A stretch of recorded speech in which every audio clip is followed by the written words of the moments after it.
Sa puntong ito ay balikan natin si Sam Ramirez para sa kanyang ulat ukol sa suspension order laban kay Senador Juan Ponce Enrile na ipinatutupad na ng Senado. Sam, magandang hapon sa iyo.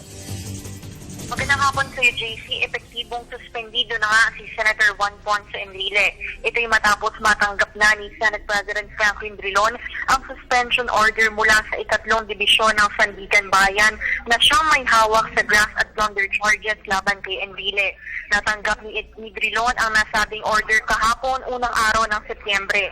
Nakasaad din sa nasabing utos na ibinasura na ng nasabing komite or ng korte rather, ang motion for reconsideration ng kampo ni Enrile, kaya't ipinahayag na ni Drilon na agad niyang ipapatupad ang nasabing order. Suspendido si Enrile sa loob ng 90 araw o 90 days. Ibig sabihin, hindi siya makakapag-file ng mga panukalang batas. Hindi rin siya maaaring pumirma sa mga committee reports at wala rin siyang sweldo. Dagdag pa ni Drilon, agad din nilang ipapatupad ang suspension order laban kay Senator Jinggoy Estrada kapag natanggap na nila ang opisyal na utos mula sa Sandigan Bayan. Mula dito sa Senado para sa Telebisyon ng Bayan, Sam Ramirez.